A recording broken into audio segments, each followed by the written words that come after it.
بسم اللہ الرحمن الرحیم۔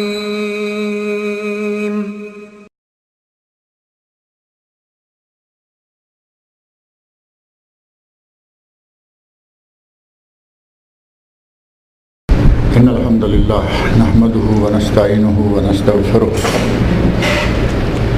ونعوذ باللہ من شرور انفسنا ومن سیئات اعمالنا من يهده الله فلا مضل له ومن يضلل فلا هادي له واشهد ان لا اله الا الله وحده لا شريك له واشهد ان محمدا عبده ورسوله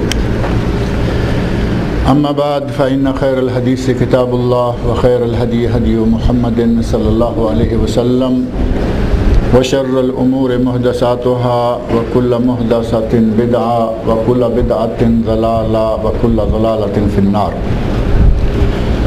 رب اشرح لي صدري ويسر لي أمري واحلل عقدة من لساني يفقهوا قولي رب أعوذ بك من همزات الشياطين وأعوذ بك رب أن يحضرون اعوذ باللہ السمیع العلیم من الشیطان الرجیم بسم اللہ الرحمن الرحیم ویل لکل ہمزۃ لمزہ الذی جمع مالا وعددہ یحسب ان مالہ اخلدہ کلا لینبذن فی الحطمہ وما ادراک ما الحطمہ نار اللہ الموقدہ التي تطلع علی الافئدہ انہا علیہم موصدہ فی عمد ممددہ۔ یہ سورت حمزہ ہے اور یہ مکی صورتوں میں سے ہے، اور مکی صورتوں کی پہچان جو تقریباً ہر مکی صورت کے شروع میں ذکر کرتا آ رہا ہوں کہ چھوٹی چھوٹی آیات ہوتی ہیں، کہیں ایک دو لفظ کی آیت، کہیں تین چار لفظ کی آیت، کہیں چار چھ لفظ کی آیت، چھوٹی چھوٹی آیات۔ اور مکی صورتوں میں اللہ رب العزت نے خاص طور پر جتنی بھی مکی صورتیں ہیں وہاں احکام اور مسائل کم ہیں۔ مکی صورتوں کا امتیاز یہ ہے کہ وہاں ایمانیات، عقیدہ توحید، اخلاقیات، سلوک اور کردار، ان چیزوں کو سنوارنے کے لیے احکام دیے گئے ہیں، کیونکہ مکہ مکرمہ میں جس وقت نبی صلی اللہ علیہ وسلم نے نبوت کا اعلان فرمایا تو سب سے پہلا جو جھگڑا کھڑا ہوا وہ تو توحید پر ہی تھا۔ نبی صلی اللہ علیہ وسلم نے اپنے خاندان کے لوگوں کو، اپنے شہر کے لوگوں کو، اپنے قریب و جوار کے لوگوں کو، ان سب کو اکٹھا کر کے سب سے پہلے جو دعوت دی وہ کیا تھی؟ قولوا لا الہ الا اللہ۔ سب سے پہلی دعوت یہی تھی، اور یہ دعوت تمام انبیاء کی دعوت ہے۔ قرآن کھول کر دیکھیں، اللہ رب العزت نے قرآن کریم میں فرمایا لَقَدْ أُوحِيَ إِلَيْكَ وَإِلَى الَّذِينَ مِن قَبْلِكَ، اے میرے نبی آپ کو یہ وحی کی گئی ہے، اور یہی وحی آپ سے پہلے انبیاء اور رسل کو بھی کی گئی۔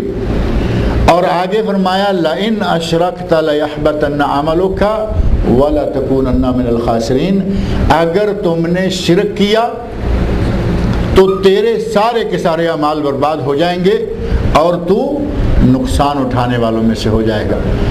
اس آیت میں شرک کی مذمت، اس آیت میں توحید کی فضیلت، مقام و مرتبہ، اور خاص طور پر یہ دیکھیں انبیاء آدم علیہ السلام سے لے کر حضرت عیسیٰ علیہ السلام تک اللہ نے کسی کا نام لیے بغیر فرمایا لَقَدْ أُوحِيَ إِلَيْكَ وَإِلَى الَّذِينَ مِن قَبْلِكَ، آپ کی طرف اور آپ کی طرح جو پہلے جتنے بھی انبیاء گزرے ہیں ان سب کو یہ وحی کی جا چکی ہے، ان سب کو پیغام دیا جا چکا ہے۔ اور وہ پیغام کیا ہے؟ اب نبی صلی اللہ علیہ وسلم کو خطاب کر کے فرمایا لَإِنْ أَشْرَكْتَ، اگر تم نے شرک کیا، اے میرے نبی اگر تم نے بھی شرک کیا تو سارے کے سارے اعمال برباد ہو جائیں گے، وَلَتَكُونَنَّ مِنَ الْخَاسِرِينَ، اور آپ نقصان اٹھانے والوں میں سے ہو جائیں گے۔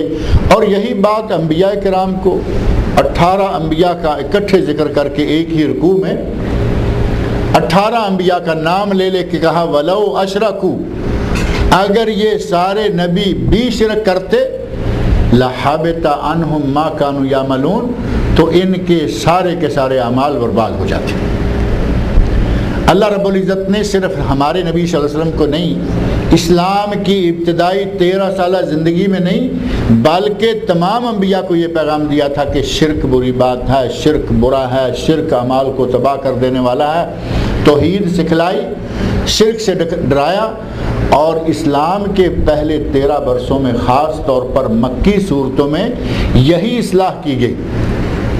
نبی صلی اللہ علیہ وسلم نے اپنے لوگوں کو اکٹھے کر کے جو سب سے پہلی دعوت دی، تو اس دعوت میں نہ یہ ہے کہ تم زنا نہ کرو، نہ یہ ہے کہ تم چوری نہ کرو، کتنے بڑے بڑے گناہ ہیں، لیکن ان گناہوں میں سے کسی کا ذکر نہیں فرمایا، بلکہ صرف اتنا کہا قولوا لا الہ الا اللہ تفلحون، لا الہ الا اللہ کہہ دو، ان بتوں کی پوجا چھوڑ دو، ایک اللہ کی عبادت کرنا شروع کر دو، تفلحون، تو تم فلاح پا جاؤ۔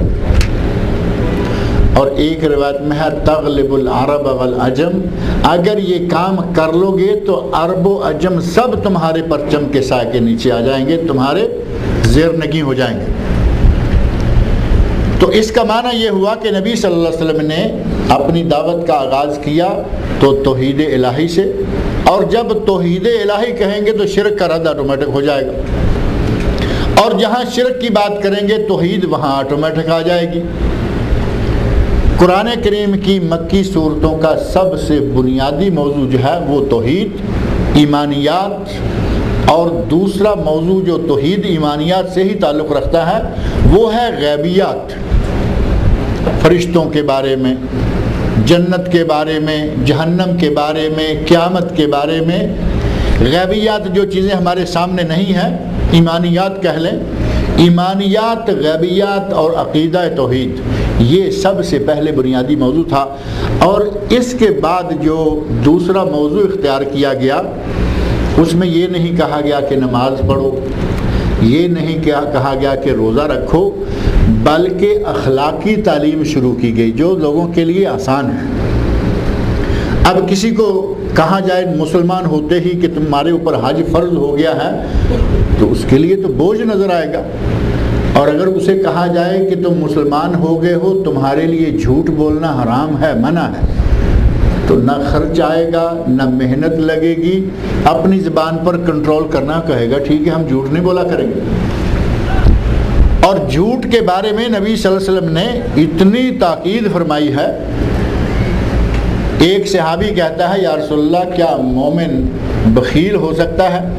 پیسہ جیب میں ہے لیکن دینے کو اپنے آپ پر، اپنے بچوں پر، اپنی بیوی کے لیے خرچ کرنے کو تیار نہیں، تو نبی صلی اللہ علیہ وسلم نے ارشاد فرمایا ہاں مومن بخیل ہو سکتا ہے۔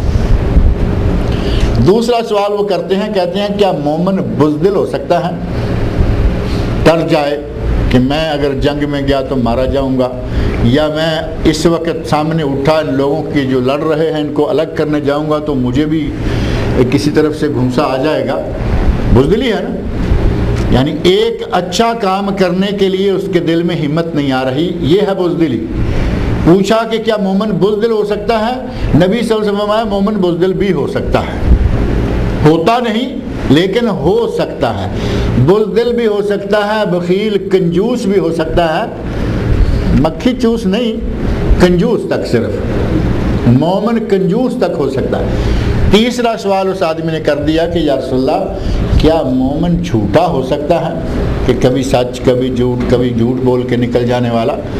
تو فرمایا نہیں، مومن زندگی میں کبھی جھوٹا نہیں ہو سکتا، کبھی جھوٹ نہیں بولتا۔ مومن وہ ہے کہ جو جھوٹ نہ بول۔ اب ایک آدمی مسلمان ہو اور اسے کہا جائے کہ دیکھو بھائی جھوٹ بولنا حرام ہے، جھوٹ بولنا منع ہے، جھوٹ چھوڑ دو، اب نہ اس کی جیب سے کچھ خرچہ ہونے والا ہے، نہ اس کو اس کے لیے سفر کر کے جانا پڑے گا، نہ کوئی اور محنت نہ مشقت، اس کے لیے آسانی ہے۔ یہ ایک اخلاقی تعلیم ہے۔ اسی طرح اگر یہ کہا جائے کہ دیکھو بھائی مال کو جمع کر کر کے رکھنا اور اسے گن گن کے تہ در تہ رکھتے چلے جانا، صندوق کا اوپر کا پرت اٹھایا اور دیکھا کہ کتنی تہیں جمی ہوئی ہیں، ابھی اس میں کتنی جگہ خالی ہے وہ بھی میں نے بھرنی ہے۔ آج کل صندوق میں تو یہ چیزیں نہیں ہوتی نا، آج کل صندوق میں ہوں گی تو صندوق بھی جائے گا، صندوق والا بھی جائے گا، بلکہ ساتھ گھر والے بھی جائیں گے۔ آج کل یہ مال سارے کا سارا بینک میں ہے، اکاؤنٹ میں ہے، سیف میں ہے۔ سیف میں ہے تو بھی پتہ چل رہا ہے کہ ابھی کتنی تہیں لگی ہوئی ہیں۔ اب اس کو یہ فکر ہے کہ یہ جگہ جو خالی پڑی ہوئی ہے اس میں بھی نوٹ جمع ہونے چاہیے۔ یہ ایک آدمی اس فکر میں لگا ہوا ہے، اسے کہا جائے کہ دیکھو نوٹ جمع کرتے جانا اور صرف نوٹوں کے گنتے میں لگے رہنا، آخرت کے بارے میں نہ سوچنا، یہ اچھی سوچ نہیں ہے۔ تو آدمی سمجھ سکتا ہے کیونکہ اس میں بھی اس کا کوئی خرچہ تو نہیں ہو رہا نا۔ یہ ساری اخلاقی تعلیمات تھیں۔ مکہ مکرمہ میں جو صورتیں نازل ہوئیں ان میں سے پہلی صورتوں کا موضوع یہی رہا کرتا تھا، اللہ ایک ہے، اس کے سوا کوئی عبادت کے لائق نہیں، اور شرک، یہ بت، یہ تمہارے جتنے بھی طاغوت ہیں یہ تمہارے کسی کام نہیں آئیں گے، اور ساتھ ہی جو اخلاقی تعلیمات ہیں ان اخلاقی تعلیمات کا اللہ رب العزت نے خاص طور پر اہتمام فرمایا کہ اپنے بندوں کو سکھلائے۔ اور یہ سورہ ہمزہ نہیں بلکہ اس سے پہلے سورہ زلزال، اذا زلزلت الارض زلزالہا، وہاں سے لے کر مسلسل ایک ہی موضوع چلا آ رہا ہے، اور وہ موضوع یہی ہے توحید، ایمانیات اور اخلاقیات۔ ان چیزوں کو اللہ رب العزت نے بار بار دہرایا، مختلف چیزوں کا ذکر کیا اور مختلف چیزوں کو بیان کر کے اپنے بندوں کو سمجھایا کہ یہ چیزیں اپنے اندر پیدا نہ ہونے دو۔ انہی چیزوں میں سے کچھ چیزیں ایسی ہیں جو ہماری اتنی عادت بن چکی ہیں کہ ہمیں ان کو سر انجام دیتے ہوئے، ان کا ارتکاب کرتے ہوئے ہمیں پتہ ہی نہیں چلتا کہ ہم یہ گناہ کر رہے ہیں یا نہیں۔ مجلس میں بیٹھے ہیں، آگے باتیں اس کے بارے میں آ جائیں گی۔ مجلس میں بیٹھے ہوئے ہیں، 2-3 آدمی بیٹھے ہوئے ہیں، یہ 2-3 بھائی آپس میں باتیں کر رہے ہیں، اچھی باتیں کرتے رہیں گے، آپ ناراض نہ ہونا، مثال دے رہا ہوں، اچھی باتیں کرتے رہیں گے، ساتھ ہی بعد میں شروع ہو جائیں گے کہ وہ معلوم ہے، وہ ایسا ہے، وہ ویسا ہے۔ اب یہ کیا شروع ہو گیا ہے؟ یہ غیبتیں شروع ہو گئی۔ اور غیبت یا چغلی، ان دو چیزوں کے بارے میں اتنا سختی کے ساتھ قرآن کریم میں اللہ رب العزت نے اور احادیث میں نبی صلی اللہ علیہ وسلم نے سختی سے منع کیا، حتیٰ کہ قرآن کریم سورہ حجرات اللہ رب العزت فرماتے ہیں اَيُحِبُّ أَحَدُكُمْ أَن يَأْكُلَ لَحْمَ أَخِيهِ مَيْتًا فَكَرِهْتُمُوهُ، تم جو یہ غیبتیں کرتے ہو یہ اسی طرح ہے جیسے کوئی اپنے مردہ بھائی کا گوشت کھاتا ہے، کیا تم یہ گوارا کرو گے؟ فَكَرِهْتُمُوهُ، اگر تمہیں کہا جائے کہ اپنے مردہ بھائی کا گوشت کھاؤ تو تم ناپسند کرو گے، نفرت کرو گے۔ مردہ بھائی کا گوشت کھانے سے نفرت کرو گے، لیکن غیبت کر کے مردہ بھائی کا گوشت کھائے چلے جا رہے ہو، یعنی ایک بے لذت گناہ، لیکن ہم نے اسے بڑا لذیذ بنا رکھا ہے۔ ہماری مجلس اس وقت تک مکمل ہی نہیں ہوتی جب تک ہم 2 4 6 لوگوں کے کپڑے نہ اتار دیں یا پگڑی نہ اتار دیں۔ دوسروں کے تحقیر کرنا، دوسروں کو ذلیل کرنا، چاہے ان کے سامنے ہو چاہے ان کے پیچھے ہو یا جس شکل میں ہوگا، ہماری یہ کوشش رہتی ہے۔ اللہ رب العزت نے ان چیزوں سے بھی مکی صورتوں میں خاص طور پر منع کیا۔ اس صورت جو بظاہر تھوڑے سے الفاظ ہیں اور چند ایک آیات ہیں، چھوٹی چھوٹی آپ دیکھ رہے ہیں، 9 آیات ہیں، ان آیات میں بھی اللہ رب العزت نے اسی طرح کی تعلیمات ہمیں دی ہیں۔ سب سے پہلی ہی آیت میں فرمایا ویل لکل ہمزۃ لمزہ، ویل بربادی ہے، ہلاکت ہے۔ علامہ احمد بن حجر آل بوتامی قطر گورنمنٹ حکومت کے اسلامک افیئر کی وہاں جو منسٹری ہے اس کے رئیس رہے ہیں، اور جتنے وہاں کے شرعی کورٹس ہیں ان سب شرعی کورٹس کے چیف جسٹس بھی تھے، کچھ عرصہ ہوا فوت ہو گئے ہیں، اللہ تعالیٰ ان کی مغفرت کرے۔ بڑے عالم، بڑے فاضل اور بڑے اعلیٰ پائے کے مصنف، بہت ساری کتابیں انہوں نے لکھی ہیں۔ ان کی ایک کتاب ہے الموبقات۔ الموبقات، وہ کام جو جہنم میں لے جانے والے ہیں، وہ کام جو انتہائی ہلاکت آمیز ہیں، ان میں انہوں نے تطہیر المجتمعات، تطہیر المجتمعات، معاشروں کی طہارت، معاشروں کی پاکیزگی ان بڑے بڑے کبیرہ گناہوں میں سے۔ اس کتاب میں انہوں نے لکھا ہے کہ ویل کا معنی ایک تو عام کیا جاتا ہے جہنم، دوسرا کیا جاتا ہے ہلاکت اور بربادی، اور انہوں نے کہا کہ ویل جہنم کی وادیوں میں سے ایک وادی ہے، اور وہ وادی اتنی گرم ہے کہ اگر اس میں پتھر ڈالا جائے تو وہ بھی پگھل جائے۔ اللہ رب العزت ہم سب کو جہنم کی ہر طرح کی وادی، چھوٹی بڑی، جہنم سے اللہ تعالیٰ ہمیں محفوظ رکھے، کیونکہ جہنم میں درک الاسفل جو منافقین کے لیے رکھا گیا، ان المنافقین فی الدرک الاسفل من النار، اللہ تعالیٰ نے جہنم کی تہ بتہ وادیاں، گرم گرم سے گرم، اس سے بھی گرم وادیاں مختلف لوگوں کے لیے رکھی ہوئی ہیں۔ یہاں اللہ رب العزت ارشاد فرماتے ہیں ویل لکل ہمزۃ لمزہ۔ اب جہنم اگر نہ لیں، وہ وادی مراد نہ لیں، کم از کم جو ہلاکت ہے، ویل ہے، ہلاکت ہے، بربادی ہے، تو یہ بھی کوئی خیر تو نہیں ہے۔ جس کے بارے میں اللہ کہہ دے کہ اس آدمی کے لیے ہلاکت و بربادی ہے، اس کے پلے کیا بچے گا؟ اللہ نے فرمایا ویل ہے، ہلاکت ہے، بربادی ہے، خرابی ہے، کس کے لیے؟ لکل ہمزہ، ہر اس آدمی کے لیے جو کہ عیب ٹٹولتا ہے، دوسروں کی عیب چینی کرتا ہے۔ اللمزہ، ہمزہ، لمزہ، جو روبرو، منہ در منہ لوگوں کے عیب ان کے سامنے بیان کرتا ہے۔ کچھ لوگ اس میں بھی بڑی بہادری سمجھتے ہیں، کہتے ہیں جی ہم تو بات کرتے ہیں منہ پر، اپنے آپ کو بڑا یہاں دلیر شمار کر رہے ہیں۔ ایک آدمی سے کسی طرح کی کوئی کوتاہی ہو گئی، اسے پتہ چل گیا کہ اس سے گناہ ہو گیا یا غلطی ہو گئی کچھ، اب 150 آدمی کے اندر بیٹھے ہو کہ تم بڑے مولوی اور تم بڑے یہ اور وہ اور حاجی اور تمہیں وہاں یہ کر دیا، کیا یہ بہادری ہے؟ یہ بہادری نہیں، یہ جہالت ہے۔ تم نے دیکھ لیا، تمہیں پتہ چل گیا کہ اس سے غلطی ہوئی ہے، اسے کنارے میں لے جاؤ، ایک جگہ بٹھاؤ، کہو کہ بھائی تم ممبر پہ بیٹھتے ہو، تم سٹیجوں پہ بیٹھتے ہو، تمہارا ایک مقام ہے، وقار ہے، تمہیں یہ کام زیب نہیں دیتا، یہ کام نہ کیا کرو، یہ تو ہوئی نصیحت۔ کہے گا نہیں، ہم تو کسی سے نہیں ڈرتے۔ لوگوں کے وسط میں کھڑے ہو کر کسی کی پگڑی اچھالنا یہ جہالت ہے، گمراہی ہے، یہ بہادری نہیں ہے۔ کچھ لوگوں کو عادت ہوتی ہے کہ وہ منہ در منہ سامنے تحقیر کرنے کے لیے لوگوں کے اندر بیٹھے اس کے بارے میں شروع ہو جائیں گے تاکہ لوگوں میں اس کا وزن کم ہو جائے اور میری ذرا آج بات بن جائے۔ یہ ہمزہ اور لمزہ، کسی کی عدم موجودگی میں جو غیبت ہے، کسی کی غیر حاضری میں اسی طرح کی حرکتیں کرنا اور دوسروں کی پگڑیاں اچھالنا کہ وہ ایسا ہے، وہ ویسا ہے، اس میں یہ برائی ہے، اس میں وہ برائی ہے۔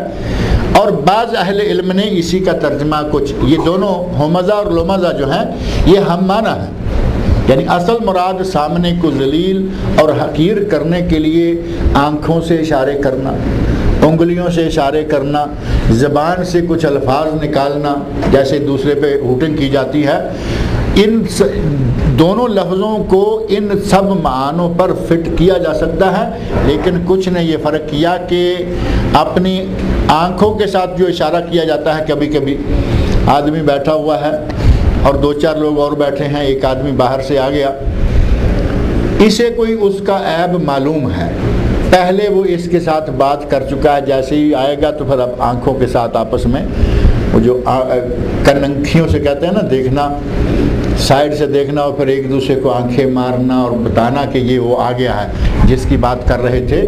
تو یہ ہمز اور لمز، یہ دونوں دوسرے لوگوں کا عیب تلاش کرنے، ان کا عیب بیان کرنے کی مختلف شکلیں۔ اللہ رب العزت نے بڑی سختی کے ساتھ فرمایا خرابی ہے، ہلاکت ہے، بربادی ہے اس کے لیے جو دوسروں کے عیب تلاش کرتا ہے اور دوسروں کے عیب لوگوں کے سامنے بیان کر کے ان کی تحقیر کرتا ہے، ان کی تذلیل کرتا ہے، ان کو لوگوں کے سامنے ذلیل کرنے کی کوششیں کرتا ہے۔ یہ ہے ہمزہ اور لمزہ۔ اور عقل مند لوگ کہتے ہیں کہ اب کسی پر انگلی کیوں اٹھاتے ہیں؟ ایک انسان ہونے کے ناطے تم میں بھی کتنے ہی گناہ، تم میں بھی کتنے ہی عیب، کتنی ہی کمزوریاں، کوتاہیاں ہوں گی، اور پھر تم لوگوں کو ایک انگلی اٹھاؤ گے تو آپ میرے اس ہاتھ کا ہی انداز دیکھ لیں، دور جانے کی ضرورت نہیں ہے، میری ایک انگلی سامنے کی طرف ہے، یہ تو آپ چھوڑ دیں کیونکہ یہ چودھری تو فارغ ہے نا، ایک طرف رہنے دیں، ایک انگلی صرف مان لیں کہ سامنے والے کی طرف میں نے کر رکھی ہے، خود میری طرف کتنی انگلیاں آ گئیں؟ 4 نہ مانیے آپ، کم از کم 3 تو مان لیجئے نا، یہ 3 میری طرف ہے۔ اگر آدمی تھوڑا سا سمجھدار بھی ہو، اپنے ہی اس انداز کو دیکھ لے کہ وہ ایسا ہے، وہ ایسا ہے، تو 3 انگلیاں بتا رہی ہیں کہ تم کیسے ہو، وہ ایسا ہے تو تم ایسے نہیں بلکہ تم اس سے بھی بدتر ہو۔ اگر آدمی اس بات کو سمجھ لے تو دوسروں کی تحقیر کرنے، دوسروں کی تذلیل کرنے کی بجائے وہ اپنے گریبان میں جھانکے، اپنے آپ کو سنوارے، خود سنورے، اور دوسروں پر الزام لگانے کی بجائے اگر کبھی ایسا موقع آ جاتا ہے کہ اسے اصلاح کی ضرورت ہے، اس نے ایسے آدمی میں عیب دیکھ لیا جس میں اسے توقع نہیں تھی۔ بعض دفعہ ہم ایک اپنے ہی ذہن میں ایک معیار بنا کے بیٹھے ہوتے ہیں کہ یہ آدمی شاید بالکل کبھی کوئی گناہ نہیں کرتا ہوگا، یہ ہم نے خود بنا لیا، کیونکہ حالانکہ انسان جو ہے، انسان تو ہر آدمی گناہ گار ہے، وہ عالم ہو، وہ محدث ہو، وہ فقیہ ہو، وہ حافظ ہو، وہ قاری ہو، گناہ تو سب سے ہو سکتا ہے۔ کل معرض للخطا، ہر آدمی غلطی کا پتلا ہے، ہر آدمی غلطی کر سکتا ہے، لیکن ہم نے ایک آدمی کے بارے میں معیار بنا لیا کہ یہ آدمی تو بالکل پارسا، پاکیزہ، پاک دامن، اس سے غلطی نہیں ہو سکتی، جب غلطی دیکھی تو شور مچا دی۔ اب چاہیے تھا کہ جب اتنا معیار لے کے اپنے اندر خود بنا کے بیٹھے ہوئے ہو، اتنا وقار اس کا تمہارے دل میں ہے، کوتاہی ہو گئی، نظر انداز کرو، اور بہتر یہ ہے کہ اس کو الگ بٹھا کے اس سے بات کرو کہ بھائی دیکھو حضرت، حاجی صاحب، حافظ صاحب، مولانا، ہمیں آپ سے اس طرح کی تو بالکل توقع نہیں تھی، لیکن انسانی فطرت ہے، بشری کوتاہی ہو جاتی ہے، اگر ہو گیا ہے، آپ سے ہو سکتا ہے کہ آپ نے توجہ نہیں دی، لیکن یہ لوگوں کے لیے بہت بڑی بات ہے کہ لوگوں کے سامنے آپ سے ایسی بات سرزد، اگر اس انداز سے آپ سمجھائیں گے تو اس کو سمجھ آئے گی یا نہیں؟ وہ آدمی کہے گا کہ بھائی میرا خیر خواہ ہے، اور اگر کسی مجلس میں کھڑے ہو کے اس کی پگڑی اچھالنا شروع کر دی، ہم تو سمجھتے تھے کہ بڑا یہ ہے اور وہ ہے، آپ نے کسی پر ایک الزام لگایا، آپ کے اندر ایسے 3 عیب کم از کم ہماری اپنی انگلیاں گن دیتی ہیں کہ تم ایک عیب لگاتے ہو، تمہارے اندر 3 عیب موجود ہیں، پہلے اپنے 3 نکالو، بعد میں دوسروں کے نکالتے رہتے۔ اپنے گریبان میں جھانکو، اپنی اصلاح کرو، دوسروں پر الزام تراشیاں کرنا، تہمتیں لگانا اور غیبتیں کرنا اور ان کی پگڑیاں اچھالنا، یہ کوئی اچھا کردار اور اچھا فعل نہیں ہے۔ اللہ رب العزت نے اس سورت کی پہلی آیت، نام بھی ہمزہ رکھا، سورت کا نام بھی ہمزہ ہے، اور وہ پہلی ہی آیت کے اندر موجود ہے، ویل لکل ہمزہ لمزہ، برائی ہے، خرابی ہے، ہلاکت ہے، بربادی ہے ان کے لیے جو کہ عیب ٹولتے ہیں، غیبتیں کرتے ہیں، اپنی آنکھوں سے لوگوں کے بارے میں اشارے کرتے ہیں، اپنی انگلیوں سے اشارے کرتے ہیں، اور اپنی زبان سے الفاظ بھی آوازیں کستے ہیں، باقاعدہ لوگوں کے بارے میں برے الفاظ کہتے ہیں۔ اور ساتھ ہی فرمایا الذی ویل لکل ہمزۃ لمزہ الذی جمع مالا وعددہ، وہ آدمی جو کہ مال جمع کرتا ہے اور پھر جمع کر کے اس کو چھوڑ نہیں دیتا کہ جتنا ہے پڑا رہے، اب اس کو چیک کرتا رہتا ہے کتنا ہے، شام کو سونے سے پہلے دروازہ کھول لیا سیف کا، بکسے کا، اور چیک کیا کہ آج کتنے ہیں، مہینے میں 1 مرتبہ، 15 دن میں، ہفتے میں۔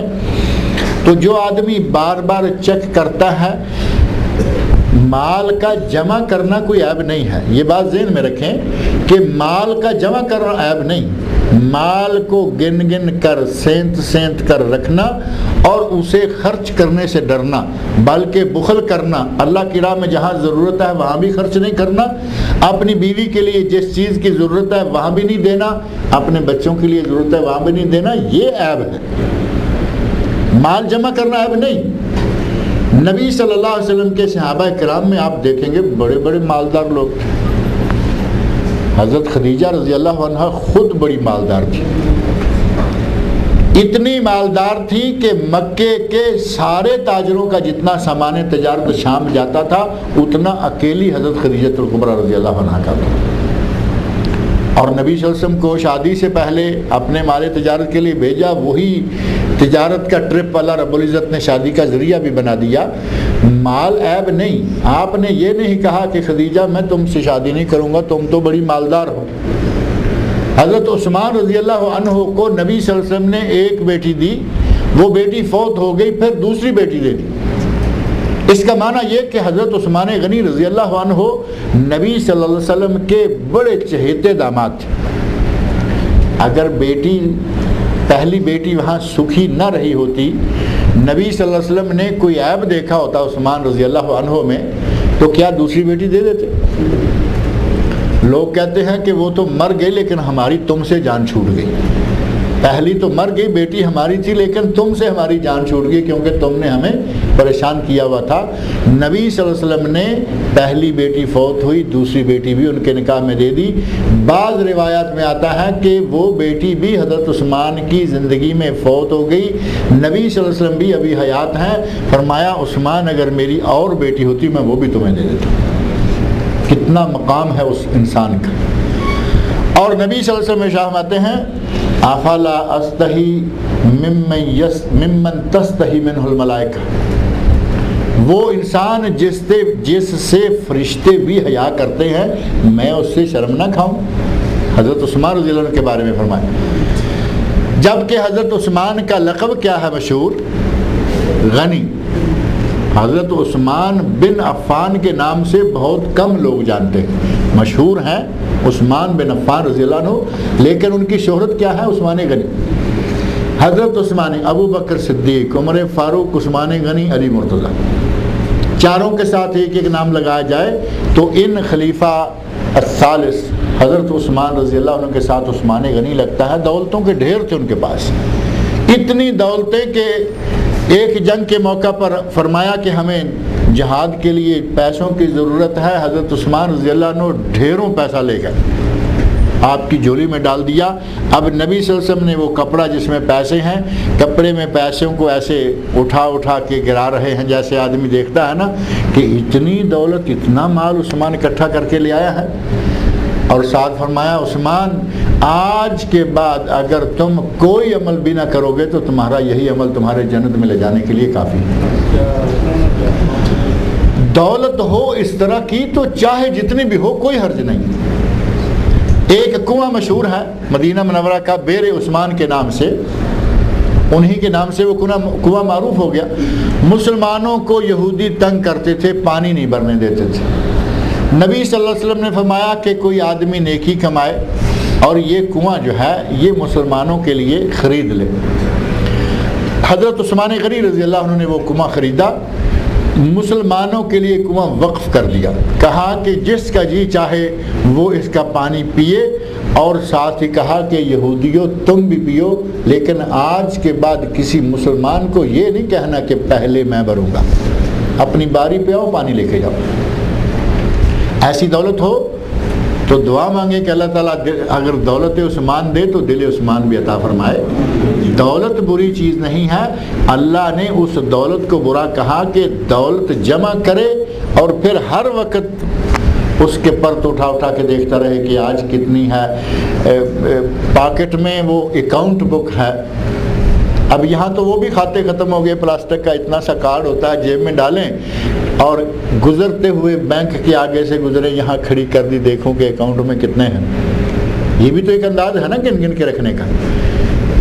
بینک آج کل وہ ہمارے یہاں جو سعودی عرب میں ہے، بلکہ یہ ساری دنیا میں ہوتا جا رہا ہے، اے ٹی ایم کا سسٹم جو ہے، آپ کو اندر جانے کی ضرورت نہیں ہے. ملازمین کے پاس لائنیں لگانے کی بجائے باہر ڈبے میں وہ چھوٹا سا بنا ہوا ہے، اس میں داخل ہوں، ڈبے میں کارڈ داخل کریں، جو پیسے نکالنے ہیں نکالیں. آپ کو رسید چاہیے، ساتھ چھوٹی سی سلپ لکھی ہوئی بھی وہ پھینک دے گا کہ بھائی تم نے اتنے نکال لیے ہیں، اتنے ابھی باقی ہیں. گزرتے ہوئے موقع بموقع رسید حاصل کرتا رہے. یا ویسے ہی اس کے اندر اسکرین پر بھی لکھا جاتا ہے کہ تمہارا اکاؤنٹ کتنا ہے. یہ ہے گن گن کے رکھنا. اب ساتھ ہی بینک سے اپنے پیسے چیک کر کے نکلا, دیکھا کہ میرے پاس اتنے لاکھ ریال یا اتنے ملین ریال ہے, باہر دیکھا کہ مسکین بیچارہ ٹوٹا پھوٹا پڑا ہے, بیمار ہے, دوا کے لیے پیسے نہیں, کوئی بھوکا ہے, کھانے کے لیے پیسہ نہیں, اس کو ایسے ناک منہ چڑھا کے دیکھ کے نکل جائے گا کہ اب اس کو کیوں دوں میں پیسے میرے. یہ مال برا ہے. اگر کسی فقیر کا, کسی مسکین کا, کسی محتاج کا حق نہیں پہچانتا تو یہ مال برا ہے. اگر غریبوں کا, مسکینوں کا, اپنے اقربا کا, رشتہ داروں کا حق بھی پہچانتا ہے اور جو اس پر اللہ کی طرف سے فرائض عائد ہیں وہ بھی ادا کرتا ہے, تو جتنا بھی چاہے مال ہو اللہ کی نعمت. اللہ نے فرمایا کہ عیب یہ ہے الذی جمع مالہ وعددہ, جس نے مال کو جمع کیا اور اسے گن گن کے رکھا, یہ عیب ہے. یحسب ان مالہ اخلدا, وہ سمجھتا ہے کہ اس کا مال اسے ہمیشہ رکھے گا. ہم لوگ اس غلط فہمی میں مبتلا رہتے ہیں, پیسہ ہے ذرا چھینک آئی تو یہ ڈاکٹر کے پاس جا رہے ہیں, اسپیشلسٹ, فیملی ڈاکٹر, جیسے جیسے کسی کا اپنی لائف ہے کوئی فیملی ڈاکٹر کو آواز دے دیتا ہے آ جاؤ گھر میں چھینک آ گئی, کوئی بھاگا ہوا ہسپتال میں جا رہا ہے, کوئی حکیم کے پاس, ڈاکٹر کے پاس, کوئی کسی کے پاس. ہمارے حکیم صاحب یہاں سے کہیں نکل گئے ہیں شاید. بہرحال آدمی یہ سمجھتا ہے کہ میرے پاس پیسہ ہے, مجھے اب کیا پرواہ ہے, مجھے بیماری یہ وہ کوئی چیز میرے قریب نہیں آنے والی, ذرا سی تھوڑی سی تکلیف ہو ڈاکٹروں کے پیچھے, ڈاکٹر اس کے پیچھے لائنیں لگی ہوئی ہیں. سمجھتا ہے اخلدہ, یہ دولت اسے ہمیشہ رکھ لے گی. کیا دولت نے آج تک کسی کو رکھا ہے؟ آپ کے سامنے پوری تاریخ انسانی کھلی کتاب کی طرح موجود ہے. آپ آدم علیہ السلام سے لے کر نبیوں کے نام لیتے جائیے, گنتے جائیے. ایک روایت میں 1 لاکھ کم و بیش 24,000 انبیاء کا ذکر ملتا ہے. نبی آج تک جو اللہ کے پیارے تھے کوئی دنیا میں رہا؟ ایک بھی نبی نہیں رہا. اللہ کے بڑے بڑے دشمن, یعنی تو یہ اللہ کے نبی ہیں, اور اللہ کے نبی عموماً غریب ہوتے ہیں, مسکین ہوتے ہیں, مالی دولت ان کے پاس نہیں ہوتی. نبی صلی اللہ علیہ وسلم کے پاس ڈھیر دولت کا آیا اور آپ نے عصر سے لے کر مغرب کے درمیان سارے کا سارا بانٹ دیا. نبی اس طرح کے غریب ہوتے ہیں کہ ان کے پاس دولت نہیں ہوتی. ان کو آپ چھوڑیں, اب دوسری طرف آ جائیں. قارون ہے, فرعون ہے, حامان ہے, شداد ہے, ابی بن خلف ہے, ابو جہل ہے, اتنے بڑے بڑے مالدار اور سردار, پیسہ بھی بہت ہے, ڈاکٹروں کی کمی نہیں, حکومت ہاتھ میں ہے. فرعون, حامان, قارون وغیرہ. قارون کے پاس تو دولتوں کی کمی نہیں, اس کا تو دولت کا ذکر اللہ نے قرآن میں کیا ہے. دولت کے خزانے اور خزانوں کی چابیاں اٹھانے کے لیے کتنی پاور چاہیے. جس کے پاس اتنی دولت تھی وہ بھی غرق ہوا, مارا گیا. فرعون مارا گیا, حامان مارا گیا, ابو جہل مارا گیا, اور ابو جہل کو تو 2 چھوٹے چھوٹے بچوں نے مار دیا. سیرت پڑھتے ہیں نا, چھوٹے چھوٹے بچوں نے مار دیا. دولت نے آج تک کسی کو ہمیشگی اور دوام نہیں بخشا. اللہ نے فرمایا یحسب ان مالہ اخلدہ, یہ گمان کرتا ہے, یہ سمجھتا ہے کہ اس کا مال اسے ہمیشہ رکھے گا. کسی کا مال کسی کو ہمیشہ نہیں رکھتا, چاہے کتنی بھی دولتیں ہوں. آج کل ہمارے پاس کتنے ہی ملینئر, جن کو ملینر کہیں, بلکہ ملٹی ملینر, اتنے لوگ ہیں. حکومتیں الگ, جو حاکم ہیں, بادشاہ ہیں, وہ الگ. میں نے کچھ عرصہ پہلے ایک جگہ یہ بات عرض کی تھی, اس کو میں دہرا بھی دیتا ہوں کیونکہ ایک حقیقت ہے. اگر مال کی وجہ سے موت کو کوئی روک سکتا تو بہت دور آپ نہ جائیے.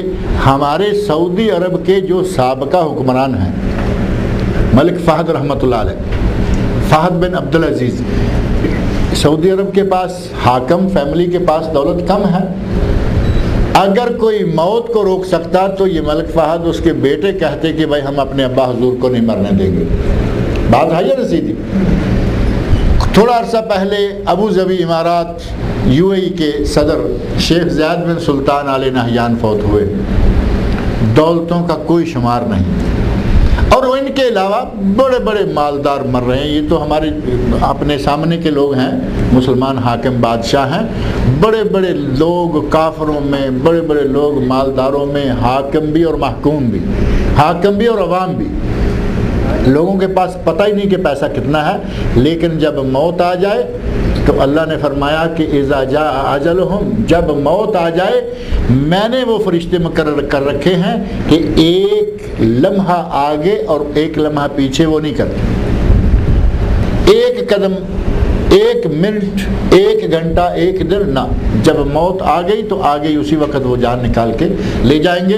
کسی کی دولت اسے کبھی دوام ہمیشگی حیات جاودہ نہیں دے سکتی. فرمایا یحسب ان مالہ اخلدا، وہ سمجھتا ہے کہ مال جمع کر کے رکھتا ہوں، یہ مجھے ہمیشہ رکھے گا. کوئی مال، کوئی چیز کسی کو ہمیشہ نہیں رکھ سکتی. کلا، اللہ نے فرمایا ہرگز نہیں، ایسا ہرگز نہیں ہوگا کہ تمہارا مال تمہیں بچا لے گا. بیماری آ گئی، جب تک میں نہ چاہوں گا وہ بیماری ختم نہیں ہوگی، شفا نہیں ملے گی. اور اگر موت آ گئی تو اسے کوئی روکنے والا نہیں ہوگا. کلا، ہرگز نہیں. لَيُنبَذَنَّ فِي الْحُطَمَةِ، مال کو جمع کر کے، اس کے جائز مصارف میں خرچ نہ کر کے، جہاں اللہ نے فرض کیا ہے خرچ کرنا، زکوٰۃ نہ نکال کر اپنے مال کو اکٹھا کر کے اپنے لیے اس نے وبال بنا لیا ہے. لَيُنبَذَنَّ، یقیناً وہ پھینکا جائے گا. لَيُنبَذَنَّ نون تاکید کے ساتھ اللہ نے فرمایا یقیناً پھینکا جائے گا. کہاں؟ فِي الْحُطَمَةِ، توڑ پھوڑ کر رکھ دینے والی جہنم میں پھینکا جائے گا.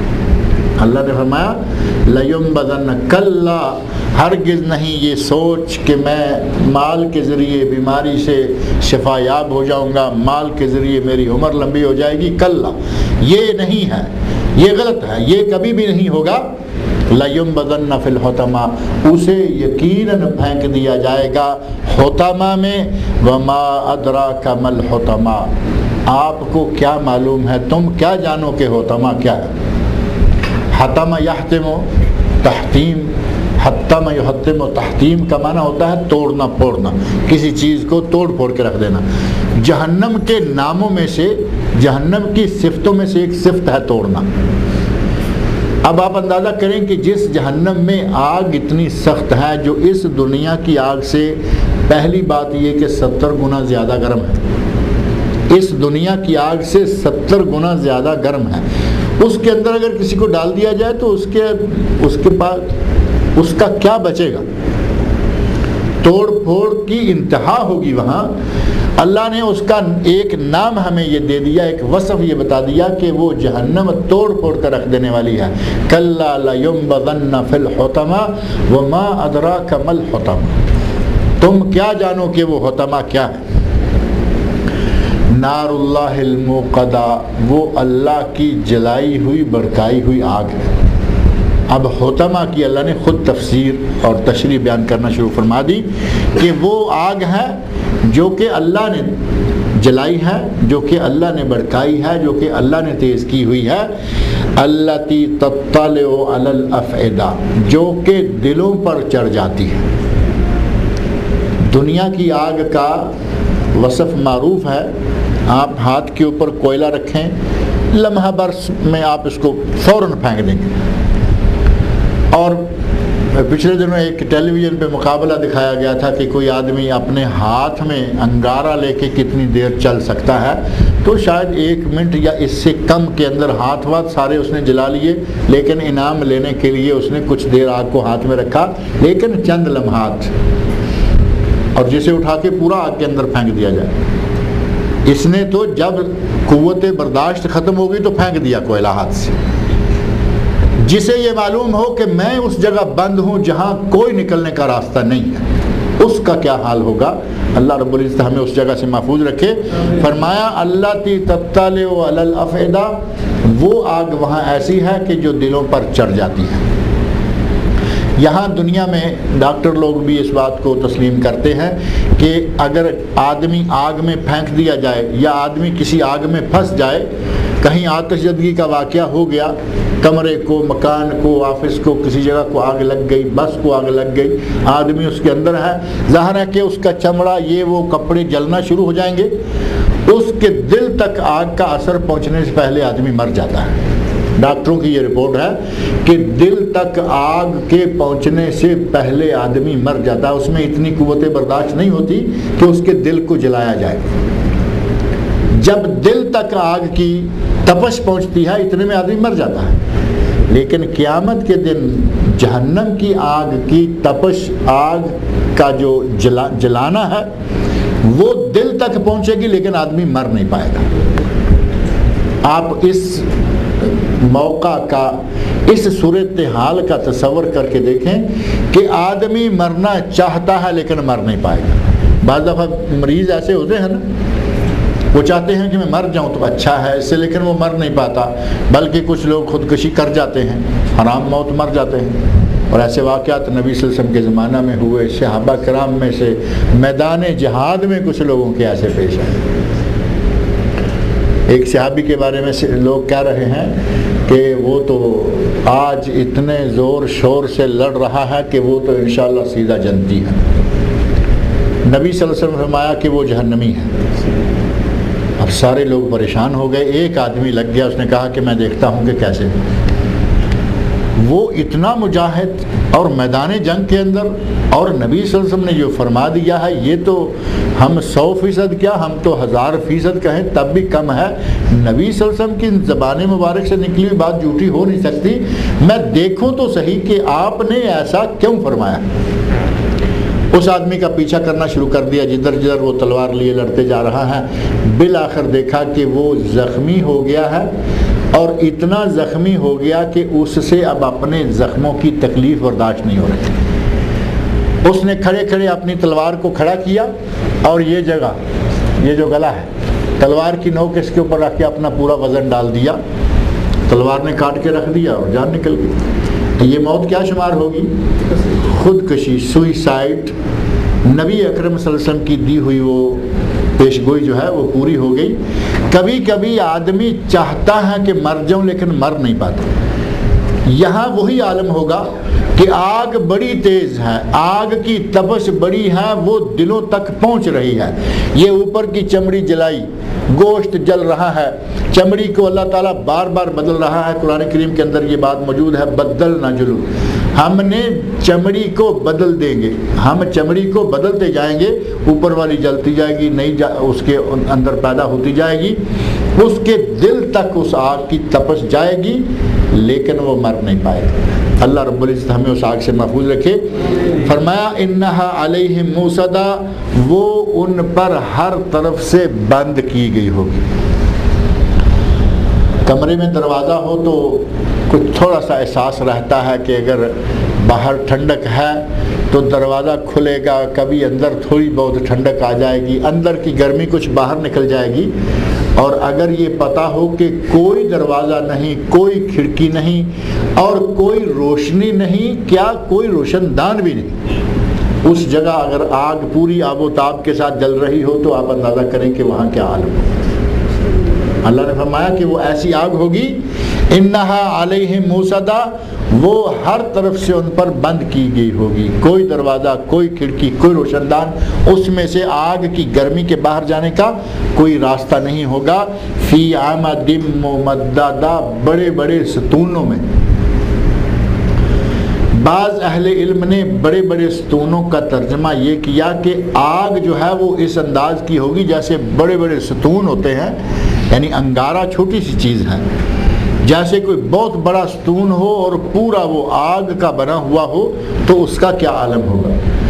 اور بعض نے کہا کہ اس جہنم کی آگ کو، اس جہنم کو جو دروازے لگائے جائیں گے ان کو اتنے بڑے بڑے کیلوں کے ساتھ بند کیا جائے گا کہ ایک ایک کیل ستون کی طرح کا ہوگا، کوئی ہوا، کسی قسم کا اس کے اندر ٹھنڈک کے آنے کا کوئی چانس نہیں ہوگا اور گرمی کے باہر نکلنے کا کوئی چانس نہیں ہوگا، بلکہ مکمل جو آج کل کہتے ہیں نا ایئر ٹائٹ، ایسا کمرہ ہے کہ ایک ساؤنڈ پروف ہوتے ہیں، ایک ہوتے ہیں ایئر ٹائٹ، نہ اندر ہوا آ سکتی ہے، نہ اندر سے باہر جا سکتی ہے، نہ اندر آواز باہر سے گھس سکتی ہے، نہ اندر کی آواز باہر جا سکتی ہے۔ اللہ رب العزت نے جہنم اس انداز کی تیار کی ہوئی ہے کہ وہ باہر سے ٹھنڈک اندر نہیں آ پائے گی اور اندر کی گرمی باہر نہیں جا پائے گی، بلکہ جو اس کے اندر گیا وہ سمجھے کہ وہ وہاں پھنس گیا۔ اللہ رب العزت نے یہ معاملہ جو ہے، یہ امور قرآن کریم کے بعض دیگر مقامات پر بھی بیان فرمائے ہیں۔